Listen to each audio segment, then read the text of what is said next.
Hello everyone, welcome to Phonics Day 2. We're going to talk today about identifying individual students' needs. We'll discuss students who are English language learners, students with dyslexia, students with other learning disabilities, and then students who are struggling readers in general, and how we can identify the needs that those students have and then use our phonics instruction to help them to make the gains that they know they can make and that we know they can make as readers and writers. Just an overview of your responsibilities this week. You have your readings for day 2, which you should have already read if you're looking at this screencast, but see your course schedule for a complete list of the readings if you haven't looked already. Then you should be engaging, as you are now, in this screencast and in all the embedded activities that are part of the screencast. There are websites to go to, responses on Moodle. There are 4 responses actually. For this class sessions, there are a lot of responses for you to embark on and to participate in. And it's important to know that the screencast itself is not meant to summarize the content that you've read. It's meant to supplement the content. So it should be adding information, not summarizing what you should have already looked at and learned about from your readings. Quiz number 1 is the third responsibility you have as part of this sort of pre-class preparation that you're doing. So make sure that after you finish the screencast and your readings, you go to quiz number 1 on Moodle and you take that as well before we start the rest of our class. When we talk about meeting students' needs, one of the primary laws in education that we want to refer to is the Individuals with Disabilities Education Act, or IDEA. It was passed in 1975 and then revised in 2004. And what IDEA does for students who have reading difficulties or who are challenged readers is that it identifies and then instructs students who struggle to learn how to read. So it might identify students with learning disabilities like dyslexia. It might identify students with auditory or visual impairments that something could help and assist those things with students learning how to read.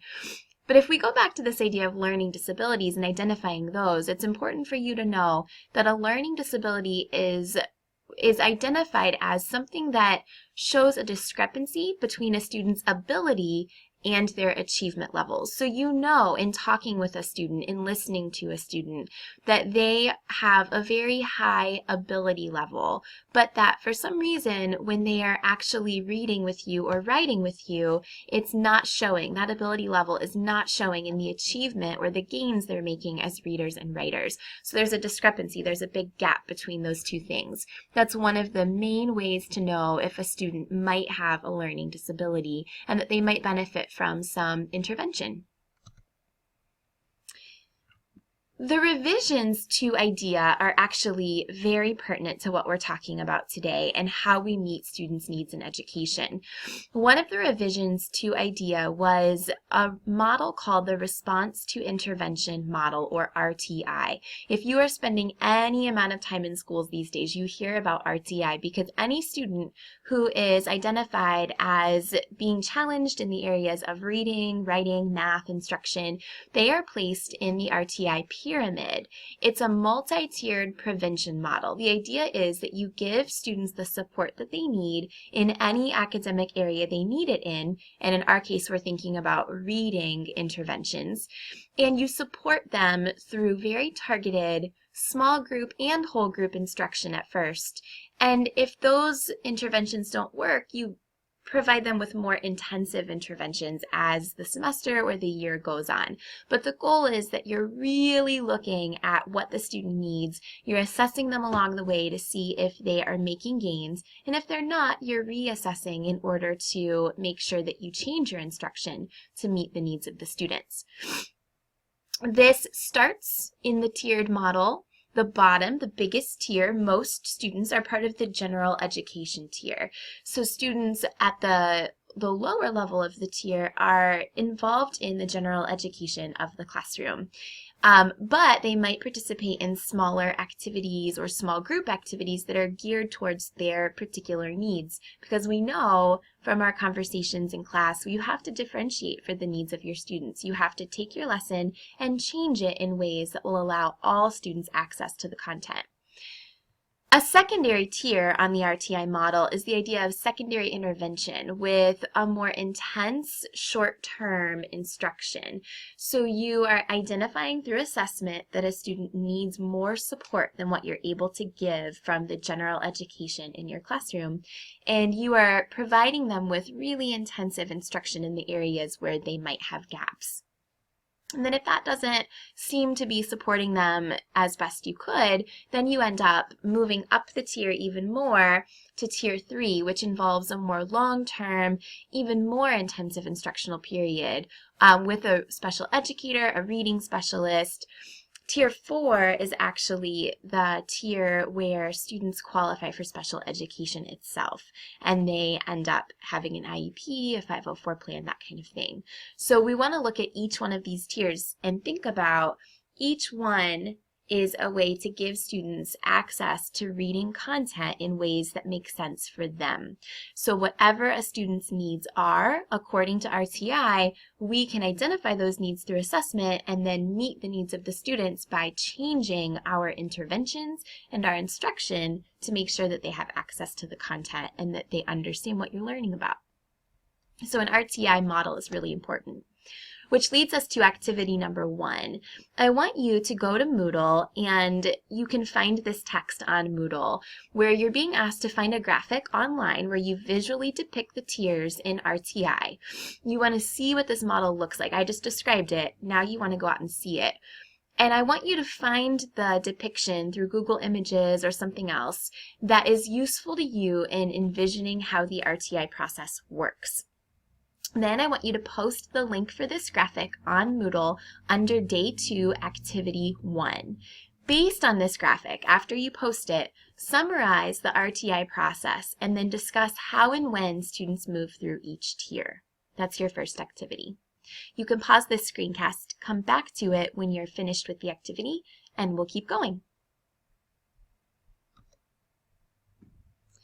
All right, you should have finished activity 1, and now you are back and ready to engage again in the screencast.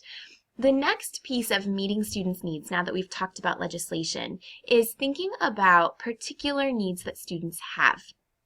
The first we're going to talk about is the particular needs of students with dyslexia. Something that a lot of people don't know is that up to 1 in 5 students have dyslexia, and that it's really important that that 20% of our school population is noticed and understood, and that we are instructing in ways that are based in practices that are shown to work for kids with dyslexia. So let's look at what that means if a person has dyslexia. There are actual brain differences within the cerebral cortex and also the thalamus for people who have dyslexia. So if someone has dyslexia, there are marked differences according to scientific studies that show their brain is actually constructed differently. The other piece of this, besides the cerebral cortex and the thalamus that looks different and that is attached and makes connections in different ways, is that we have a left side and a right side to our brain. Our left side is more analytical, helps us read print, that kind of thing, and our right side is much more artistic and musical. Research has shown that somebody with dyslexia relies more on the right hemisphere of their brain. They process information through that hemisphere. So if they are putting information into their brain and it goes into the right hemisphere, then it has to travel further in order to get to the left hemisphere where they can process the words they're trying to read or write. And so there's a delay as far as how quickly they can process that information. So it's interesting to think about, even as the information goes into the brain of someone with dyslexia, it goes into a different part of the brain and it is processed differently, and it might take longer to process. So there are real brain differences of students with dyslexia. But you can't see their brains. You don't know how to identify from that research what it means if a student has dyslexia. So we have to know what to look for. As I talked about in a previous slide, dyslexia is a learning disability, and that means that a child's ability, what you know they can do, doesn't match what they're able to put down on paper. So in reading and writing, you know that they're engaged in texts, you know that they want to write, but when they actually go to read a book or put something on paper through their writing, what they're doing doesn't match what you know they can achieve. It's important to know that a child with dyslexia doesn't always write backwards. That's primarily what we think of, I think, in society when we assume, oh, a child's writing their B's backwards, their D's backwards, oh, they must have dyslexia. That's actually not true. Children and adults with dyslexia see content the same way we see content. They see the printed word just as you or I would see the printed word. But what they do is struggle to manipulate that content. So they can't pull off letters in a word to see what's left in that word. They have to chunk more. So they have to look at bigger parts of the word. It's going to be harder for someone with dyslexia to take individual sounds in words. They need to be able to chunk because that's how their brain processes more effectively.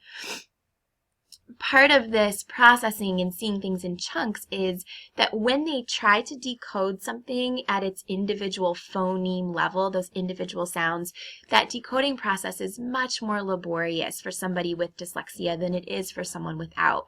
So even though they can get there, it takes their brain a longer time to process those letters that they're trying to read or write when they're thinking about them at that individual phoneme level, which makes the reading process go slower, which then affects whether they want to read or not, or whether they want to write or not.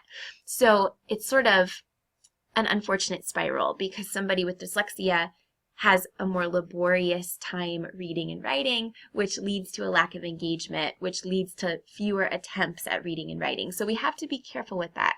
We want to set our students up for success in as many ways as possible. Part of that is by making sure that we screen and evaluate students so that we know where their particular needs are, where their particular gaps and challenges are, and we can target our instruction to meet those needs. If you look at this website right here, you can pause this screencast, and I've also posted this PowerPoint to Moodle, so you can go there and look as well. And you can click on this website. I want you to look at what the screenings and the other evaluation tools are for dyslexia so that you know a little bit about how you might start to assess and determine where a student's gaps are and whether they have the learning disability that we're talking about. Go ahead and pause the screencast and come back when you are finished looking at that website.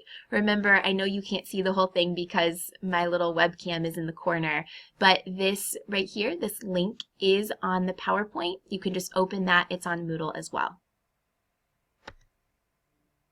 All right, if you have looked at that website, you're back and ready for activity 2. This is also posted on Moodle. There are 2 short videos that are posted under activity 2. They're both related to dyslexia. And following each one of those videos, there are particular questions for you to engage with and answer. So I want you to stop this screencast again and go ahead and look at activity 2, watch the videos, and answer the corresponding questions. All right, I'm going to go ahead and stop the screencast for a moment and start a new one because this one will only go to 15 minutes and we're getting close to the end of that. So I'll stop this one. Please make sure that you watch both of the screencasts for this day's content.